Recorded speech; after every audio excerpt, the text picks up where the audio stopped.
Salmo 80, o verso 19, apenas um versículo. Vamos caminhar um pouco, pensar um pouco. Pode deixar a tua Bíblia aberta nesse salmo. Salmo de número 80. O verso 19. É um salmo onde Asaf, ele ora a Deus pedindo por restauração. Não apenas restauração para o seu coração, não apenas para os ministros de louvor que estavam com ele, mas ele faz uma oração pedindo restauração, né, por toda a nação. 80, 19. Restaura-nos, ó Senhor, Deus dos exércitos, faze resplandecer sobre nós o teu rosto, para que sejamos salvos. Restaura-nos, ó Senhor, Deus Todo-Poderoso, faze resplandecer sobre nós o teu rosto, para que a gente possa ser salvo. Quando você ouve a palavra restauração, avivamento, reavivamento, renovação, vivificação, o que sobe ao seu coração quando você ouve essas palavras? O que brota no seu coração? Por que existem momentos, de estiagem? Não é só dessa estiagem que nós estamos orando para ser colocado um ponto final, mas é uma estiagem no nosso coração. Por que muitas vezes essa sequidão, ela começa a tocar na igreja, e essa videira, essa vinha, que Jesus diz que Ele é, que o Pai é o agricultor e que nós somos os seus ramos. Por que essa vinha ela murcha? Por que parece haver uma espécie de mornidão espiritual no nosso coração?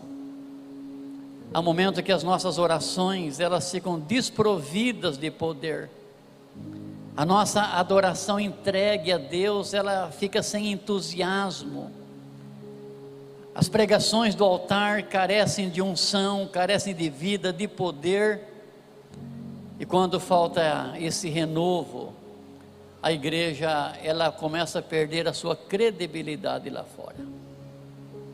Quando as pessoas lá fora, elas olham aqui para dentro, e elas não conseguem ver alegria, ânimo, celebração no nosso coração, eles pensam que nós temos pouco para oferecer. Então, quando você pensa em avivamento, restauração, renovação, vivificação, então essas coisas é um momento especial, onde as pessoas têm a sua fé renovadas em Deus, por meio de louvor, por meio da pregação, por meio da oração.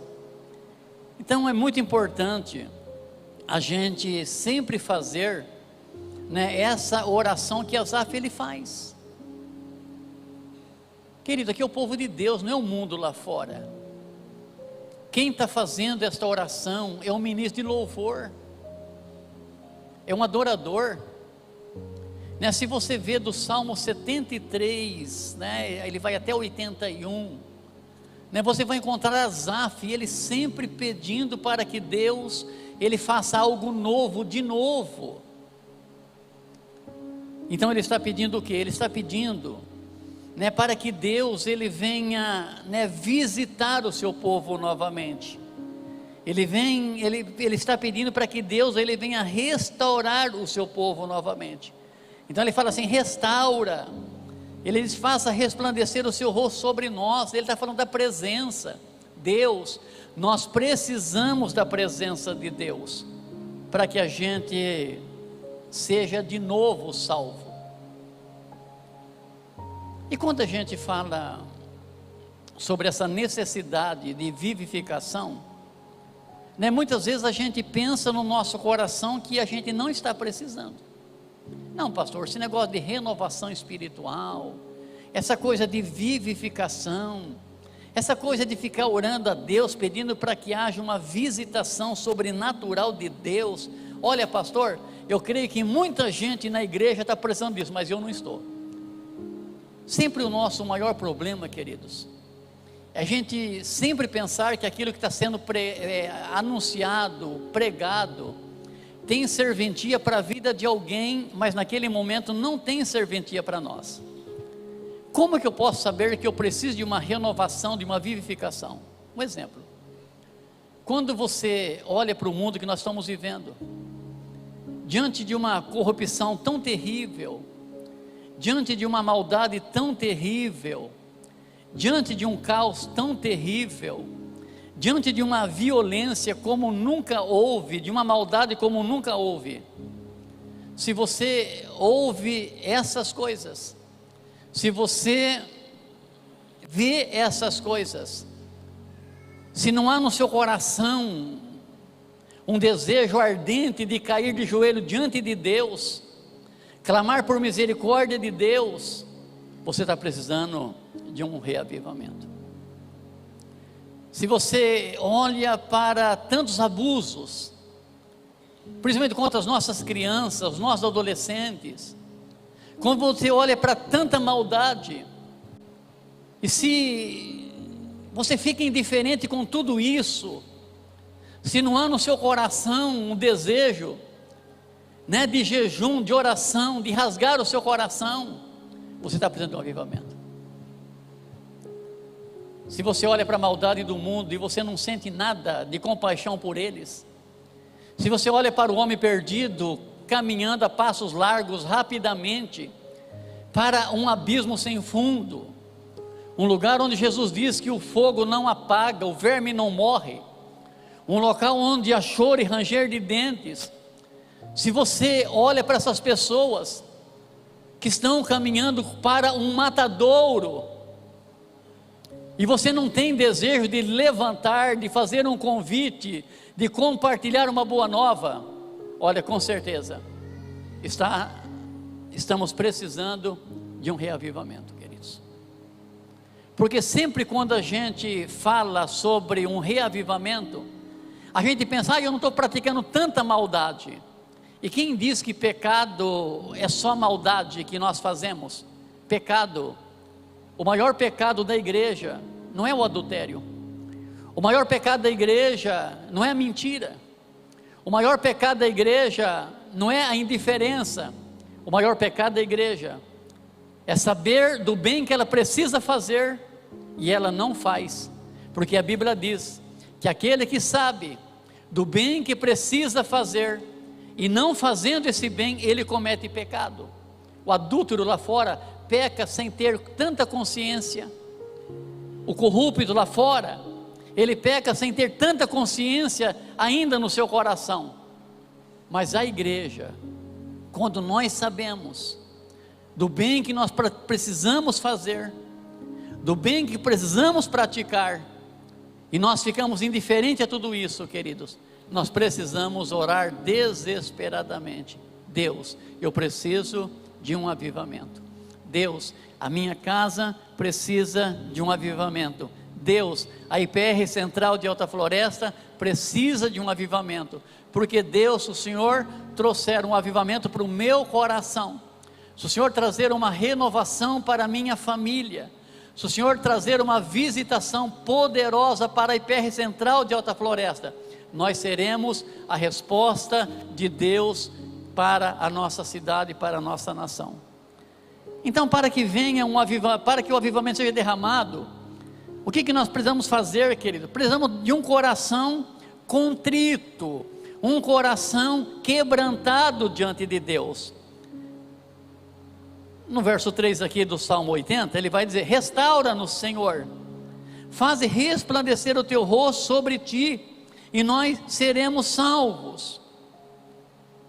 Queridos, o salmista vai dizer lá no Salmo 51, que um coração contrito, um coração aquebrantado, ele não é desprezado por Deus. Mas o coração indiferente, o coração morno, o coração frio, o coração insensível, é um tipo de coração que ele não consegue achar graça diante dos olhos de Deus. Mas a Bíblia diz que o coração contrito, um coração aquebrantado, um coração que olha para o mundo e reconhece a necessidade do mundo, que olha para a igreja, reconhece a necessidade da igreja, que olha para a nossa nação e reconhece a necessidade do nosso coração. O coração contrito, aquebrantado, é o coração que se permite ser partido diante de Deus, em oração, em intercessão, em súplicas, pedindo para que Deus venha mudar a sorte, queridos. Restaura-nos, ó Deus. Ele não pede só para ele, não é uma oração pessoal, é uma oração coletiva. Como que a gente gasta tanto tempo na igreja com o pronome eu, meu? As nossas orações para quê? Deus, é para mim, eu quero, eu preciso. O mais longe que a gente consegue muitas vezes é chegar na nossa família, queridos. Então na nossa oração tem muito eu, tem meu, quase não tem seu, tem pouco nós. Mas o salmista está mostrando para nós aqui, restaura. Então ele sabe que apenas um coração aquebrantado, um coração contrito, um coração desesperado pela presença de Deus, é que vai conseguir ser ouvido por Deus. Isaías 57:15, porque assim diz o alto e o sublime. Quem? O poderoso Deus, aquele que habita na eternidade, e cujo nome é santo. Em um alto e santo lugar eu habito, e com o contrito e abatido de espírito, para vivificar os espíritos abatidos, e para vivificar os corações contritos. Assim Deus, assim diz, aquele que habita no alto e no sublime, aquele que está na eternidade, aquele que é santo, aquele que está num lugar alto, num lugar santo. E ele diz assim: eu habito com aquele que tem o coração contrito, eu habito com aquele que tem o coração aquebrantado, eu habito com aquele, para dar a eles, para dar a eles uma vivificação no seu coração. Então, queridos, a pessoa quando ela quebranta o seu coração diante de Deus, ele está com toda certeza nesse caminho da cura, da restauração. Tem um versículo que foi usado muito o ano passado, naquele desafio proposto pela igreja, que é a 2 Crônicas 7:14, se o meu povo, que se chama pelo meu nome, não é o povo que fica dizendo assim, ai meu Deus, ai meu Deus. Quando a Bíblia fala assim, e o povo que se chama pelo meu nome, é o povo que me representa na terra. Não é o povo que fica toda hora dizendo, Deus, Deus, ai meu Deus, ai meu... Não, se o povo que se chama pelo meu nome, se o povo que representa Deus em Alta Floresta, se o povo que representa Deus no meio da sua família, se o povo que representa Deus no meio da igreja, se o povo que representa Deus no meio desta nação, fala assim, se ele se humilhar e orar. São duas coisas difíceis, queridos, porque a gente acha que se humilhar é ser envergonhado, é passar vergonha, e não é. Se humilhar aqui é esvaziamento, é aquele sentimento que eu sempre gosto de dizer que havia no coração de João Batista, quando os discípulos de Jesus chegam para João, Esse Jesus que você batizou, João, a igreja dele está maior do que a sua, a nossa igreja, João. João, os crentes da nossa igreja estão saindo para ir para a igreja de Jesus. É isso que eles dizem. E João diz assim: cai, gente, eu só vim preparar o caminho para ele. É necessário agora que ele cresça, e para Jesus crescer, eu preciso me diminuir. É isso que Deus está dizendo. Se o povo que me representa, se for um povo, né, que abaixar um pouquinho a sua bola, né, orar um pouco mais, né, se arrepender dos seus pecados, se converter dos seus maus caminhos, aí Deus, então eu do alto dos céus ouvirei a oração de vocês, e eu perdoarei os vossos pecados, e eu vou sarar a vossa terra. Sabe qual que é a solução para o Brasil, queridos? A solução para o Brasil encontra no coração de uma igreja contrita, num coração aquebrantado. A solução para o Brasil não está nos seus governantes. A solução para o Brasil está em uma igreja que anda de joelho. A solução para o Brasil está em uma igreja que tem o coração contrito, aquebrantado. Uma igreja que confessa o seu próprio pecado, mas também que confessa o pecado da nossa nação. E Deus diz: eu vou ouvir a oração de vocês, igreja. Eu vou perdoar o vosso pecado. Eu vou reavivar o vosso coração. E Deus diz: e a sua terra, ela será curada. A sua terra será sarada. Qual que é a nossa terra? É o Brasil, queridos. Mas a gente quer que Deus faça tantas coisas, sem que a igreja se esvazie diante de Deus, sem que a igreja se prostre diante de Deus, sem que a igreja clame pela presença de Deus. Então o avivamento espiritual começa com o coração quebrantado, contrito diante de Deus, Então é tempo da gente restaurar o nosso altar da oração. É tempo da gente, pedir para Deus: Deus, começa por nós, começa por mim, Senhor. Começa por mim. Então, para que haja avivamento, a gente tem que ter um coração contrito. A gente precisa buscar a Deus com mais intensidade, intensamente. Olha o verso 14 do Salmo 80 aí. Ó Deus dos exércitos, volta-te-nos, nós te rogamos. Olha do céu, Senhor, e veja, e visite a sua vinha. Querido, aqui era um cenário desolador. Asaf clama por restauração. Ele roga para que Deus se volte para o seu povo. Para nós, Senhor. Para pensar. Mas vem cá, pastor, será que Deus, ele vai se afastar de mim? Não, Deus não se afasta, querido. É nós que nos afastamos dele. A Bíblia diz assim: resiste ao diabo, e o diabo foge de você.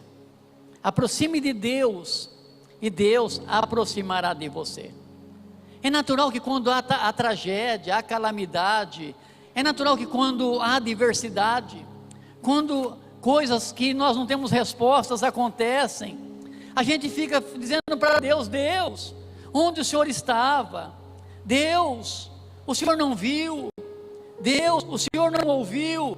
Onde o Senhor estava, Deus? E Deus, ele poderia até responder para mim, né? Eu estava, Euclides, onde você me deixou? Deus sempre vai estar, queridos, onde você vai deixá-lo. Deus nunca vai afastar de você. Então todas as vezes que nós precisarmos de Deus, nós precisamos voltar aonde nós o deixamos, porque Ele está lá nos esperando. Jesus diz para a igreja que está em Éfeso: tenho porém contra vocês, vocês deixaram o primeiro amor. Arrependa-te, volta-te lá. Eu estou esperando vocês. Eu estou no mesmo lugar que vocês me deixaram. Então, querido, a gente precisa disso aí. Então ele está clamando, né? Volta para nós, Senhor. Nós rogamos ao Senhor. E ele fala: olha do céu, veja a nossa situação, visita a sua vinha, visita a sua videira, né? Israel para Deus era uma vinha. O que Jesus diz também a respeito da igreja lá em João 15? Eu sou a videira verdadeira, e vocês são os ramos, e o meu pai é o agricultor. Agora, como que uma videira verdadeira, ela pode secar? Como que os ramos podem secar? É quando os ramos não buscam o alimento na raiz que vai fazê-lo frutificar. É quando os ramos não buscam, né, o alimento na raiz para fazê-lo frutificar. Deus é a videira verdadeira, Jesus é a videira verdadeira, Deus é a raiz, e nós somos esses ramos. E como que um ramo pode ser limpo? Como que um ramo pode frutificar? É se o ramo estiver ligado na videira. E se o ramo está ligado na videira, ele vai buscar na raiz o adubo que ele precisa, o vigor que ele precisa, o alimento que ele precisa, a força que ele precisa para frutificar. É isso que Asaf está dizendo, queridos. Nós somos uma vinha, nós somos uma videira, só que a gente não está conseguindo mais chegar às raízes dessa videira. E agora ele vai começar a orar, para que dessa raiz, dessa videira, começa a sair o poder, começa a sair a vida, começa a sair aquilo que precisa, para que sejamos frutíferos, queridos. Um cristão que está na igreja, ele não frutifica, é porque ele é só um galho, ele é só um ramo. E para ele frutificar, ele tem que buscar na raiz dessa videira, nesse agricultor, nesse dono da videira, todo o vigor, toda a força, todo o poder que ele precisa. Isso a gente só busca através da oração. Por isso que o profeta Jeremias, ele vai dizer lá em Jeremias 29:13, o povo estava lá no cativeiro babilônico, estavam escravizados, e ele diz: busquem a Deus com todo o vosso coração, porque se vocês buscarem a Deus com todo o vosso coração, Deus se deixará ser encontrado por vocês.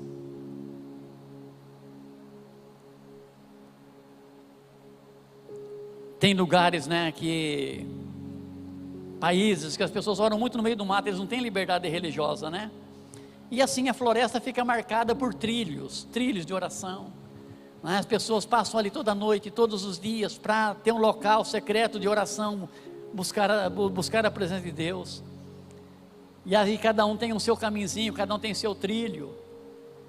E quando o trilho de alguém começa a nascer mato, quando começa a encapoeirar novamente, as pessoas dizem assim: você precisa buscar a Deus, para que o seu caminho seja novamente limpo e restaurado.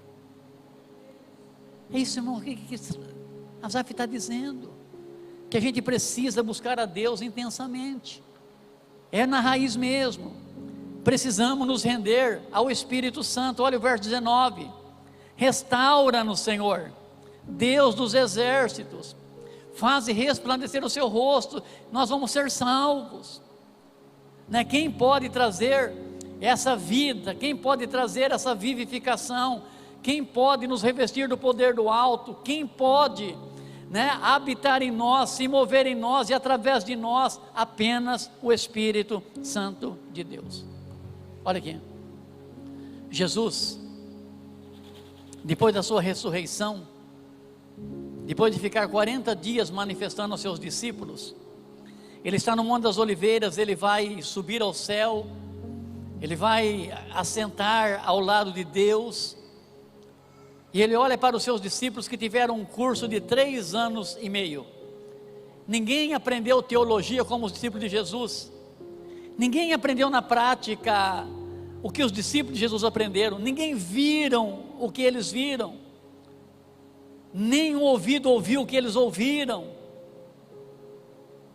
Mas Jesus fala para ele assim: olha, vocês tiveram um privilégio que poucas pessoas tiveram, mas vocês não estão preparados para fazer o que vocês têm que fazer ainda. Volte para Jerusalém, fique em oração, porque tem uma promessa de Deus, tem uma visitação de Deus, tem uma vida de Deus para descer na vida de vocês. Fique em Jerusalém até que do alto céus vocês sejam revestidos do poder do alto. E depois que vocês forem revestidos do poder do alto, vocês poderão ser minhas testemunhas. Então, querido, nós precisamos desse poder. E quando a gente, olha aqui, a gente erra em algumas coisas. Quando nós falamos do poder de Deus, olha, o Espírito de Deus, ele vai descer.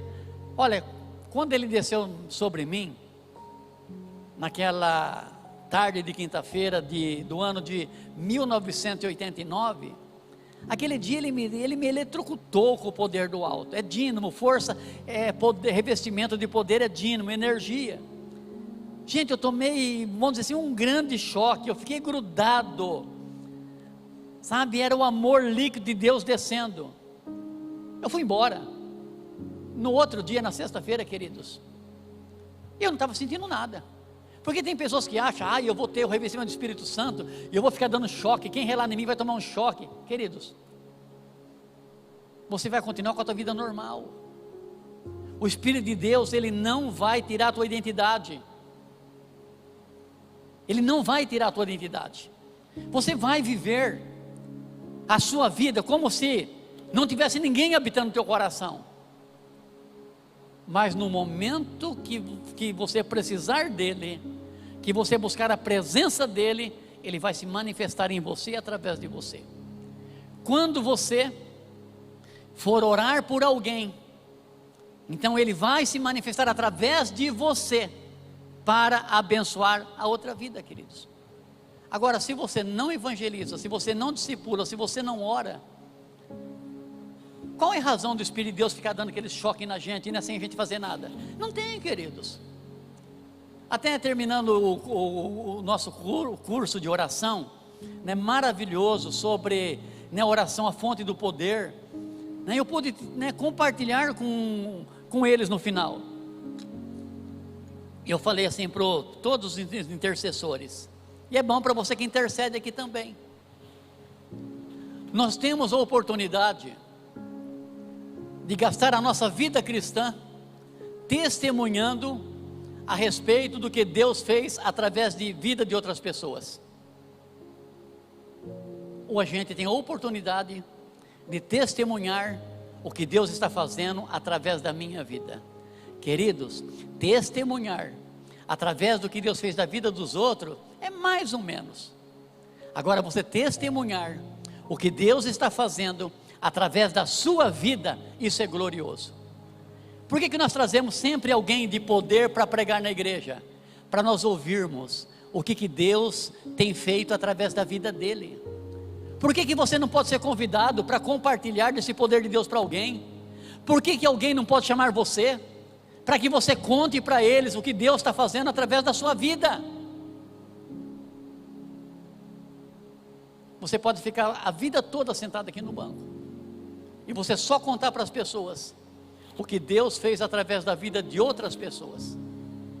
Ou você pode escolher mergulhar no poder de Deus, e você começar a testemunhar para todo mundo o que Deus está fazendo, o que Deus fez, o que Deus está fazendo, e aquilo que você tem certeza que Deus fará através da sua vida. Eu prefiro contar o que Deus faz através de mim. Você contar o que Deus fez para a vida dos outros, você não tem galardão nenhum, você não tem recompensa nenhuma. Deus é glorificado, mas você não tem nada, porque não foi uma coisa que você se colocou diante de Deus. Então, queridos, nós precisamos buscar esse poder do Espírito Santo, para a gente ter na nossa caminhada cristã, essa linda oportunidade de contar para todo mundo o que Deus está fazendo através da minha vida. E para nós orarmos aqui, nós precisamos consagrar a nossa vida a Deus. Nós precisamos, queridos. A igreja precisa jejuar. A igreja precisa orar. E a igreja precisa buscar a sua santificação. 1 Pedro 1, 15 e 16. Mas como é santo aquele que vos chamou, sejam vocês também santos em toda a vossa maneira de viver. Porque está escrito: sejam santos, porque eu sou santo. Eu creio que a santificação tem sido uma das maiores necessidades da igreja nesse tempo, queridos. É a maior necessidade nossa. Jesus, ele vai dizer, que por multiplicar a iniquidade, devido às pessoas olharem para a multiplicação da iniquidade, pessoas começam a matar o amor que ele tem por Deus no seu coração. O amor se esfria. E a gente precisa, ter uma vida mais santa. Deus, ele vai cobrar de Israel, lá em Levítico 17 e depois 21, Deus fala para Israel: sejam santos, porque eu, o Senhor, o vosso Deus, sou santo. Agora para a igreja, Pedro vai dizer: mas como é santo aquele que vos chamou, sejam também todos vós santos em toda a vossa maneira de viver. Em toda a vossa maneira de viver, não é só dentro da igreja.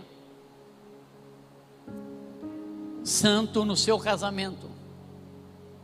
Não tem como ser santo no casamento viajando em sites pornográficos, queridos. Não tem. Não tem como ser santo na vida juvenil de jovens, tendo sexo antes do casamento. Não tem como. É santo em toda a vossa maneira de viver. Não tem como você ser santo no seu trabalho, se você não cumpre com os regulamentos do seu trabalho. Porque tem gente, meu Deus, não morre porque tem preguiça, porque se não tivesse preguiça, morria. Então, queridos, quando a Bíblia fala que você tem que ser santo, santo é separado, em toda a vossa maneira de viver. Se está no seu trabalho, seja santo. Você é empregado, seja um empregado santo. Você é um patrão, um empreendedor, seja um patrão e um empreendedor santo. Seja o seu leito sem mácula, sem contaminação. Seja santo no seu negócio. Seja santo na sua maneira de falar. Seja santo naquilo que você ouve. Então, vocês precisam viver em santidade em toda a vossa maneira de viver. Não tem como desassociar a vida cristã, aqui não, vou ser crente só na igreja, eu vou ser crente só no domingo da ceia, eu vou ser crente só no dia que eu estiver no culto. Não, queridos. O mundo precisa olhar para nós e ver em nós pessoas santas. Santa na sua maneira de comprar e pagar, queridos. Porque tem gente que gosta de comprar demais, mas gosta de pagar de menos.